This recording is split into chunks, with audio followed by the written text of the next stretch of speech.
Voici un macaron au zeste de citron vert, à la framboise et au piment d'Espelette. Une alliance de parfums inattendue dont Pierre Hermé s'est fait une spécialité.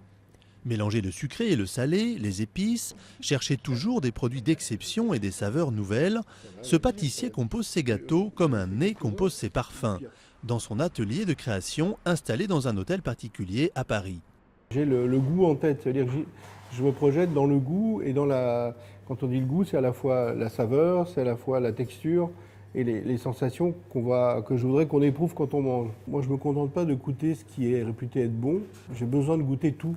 Il y a même des choses qui sont réputées être pas bonnes. Ça m'intéresse justement parce que c'est ça qui permet de fixer les repères, qui permet de se faire un étalonnage du goût. Comme un styliste de mode, Pierre Hermé dessine ses projets de gâteaux sur papier avant de les réaliser. J'ai besoin de les écrire, c'est-à-dire de faire un dessin. Mais le dessin, c'est une béquille en fait.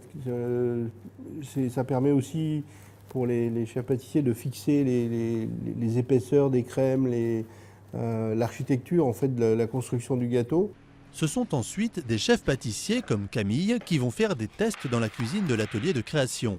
La mise au point d'un nouveau gâteau peut prendre plusieurs mois. On a plusieurs rendez-vous, un ou plusieurs rendez-vous par semaine pour justement lui faire goûter, pour qu'il nous dise est-ce que ça lui plaît, est-ce que ça lui plaît pas, est-ce qu'il faut modifier certaines choses. Pierre Hermé avait commencé comme apprenti dans la maison Le Nôtre.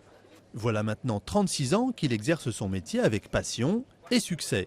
Sa propre maison, lancée il y a 15 ans, compte aujourd'hui plus de 300 employés et 23 boutiques en France, au Japon et en Grande-Bretagne.